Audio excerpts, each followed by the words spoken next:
Scene 99, take one.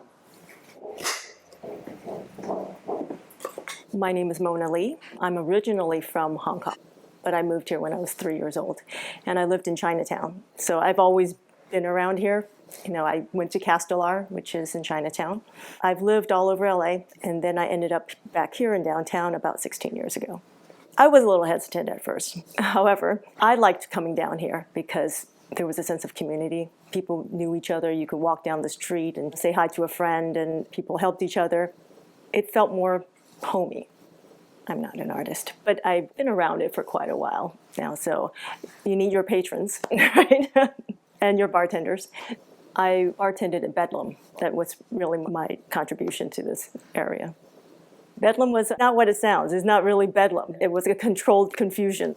It was an art gallery, speakeasy, a poker parlor.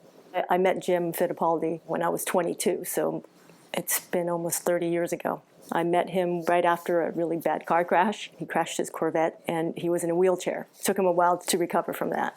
He was quite the person down here in the Arts District, you know, big ideas, the center of all the events. He was very charismatic, so he just brought people together. People loved being around him. At one point, when Bedlam started happening, he asked me if I wanted to bartend. So I just started bartending there when Bedlam was once every 2 weeks on a Wednesday night. He had a little bar just in the corner by his kitchen. We weren't selling booze. We were giving booze away. And you just happened to tip the bartender. And there was just a little bit of gambling. It started about 10 at night until whenever everybody decides to leave, which could be dawn. Since I tried to be responsible and have a job, I left usually about 3:30. I started collecting 10, 11 years ago. When I could afford it, then I thought, okay, I want to get some art. I'd still kick myself today that I couldn't afford a beautiful Phil Bauer back in the day when it was only $5,000. Like, some were great deals, and of course some artists were very generous. I tried to purchase as much as possible locally, and recently I've bought through ArtShare because it supports the organization. We're very proud of it. We love it, you know, and I do love buying the pieces. I mean, I do have certain people I do really enjoy. I've always loved Jett Jackson's work and Becca's. Emmerich, Rick Robinson, Shepard Fairey, and this beautiful Matt Aston that was actually Christian, my husband's choice.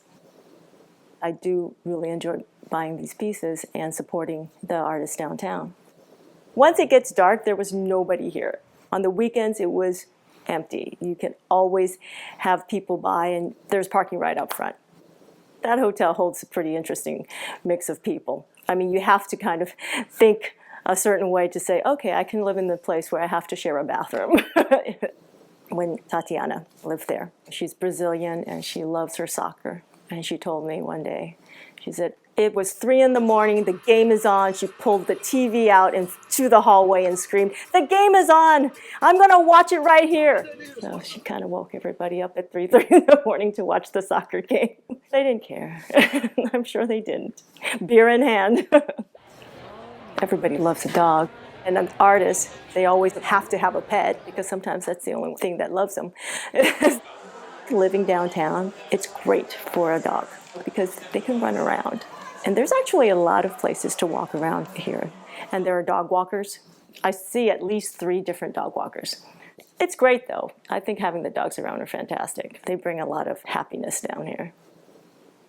About 5 years ago, it was perfect. Still affordable, you can still find parking. It's gotten to a point where it's so saturated. On the weekends, it looks like Westwood. And the city is building on that. They're just building on all the parking lots. All the parking's gone. It has changed the dynamic of what this neighborhood is all about. It's still closely knit, of course, but with a new generation of people, younger artists coming down here to get inspiration and getting ready for whatever their future is going to be. Unfortunately, it's not as affordable as it used to be. We do have great retailers here, individually owned storefronts, but then you've got corporate people coming in, buying out whatever, and just think they can come in and take it. It's going to become like Venice, where people are going to hate coming down because there's no place to park. And then you have the residents that are just being suffocated, I think. I don't think it had to be like that. I think the city kind of ran wild with it. I mean, it could have been done better, where it didn't need to be so saturated and just, out of control. And I think it's going to get worse, and people are going to start leaving. Okay.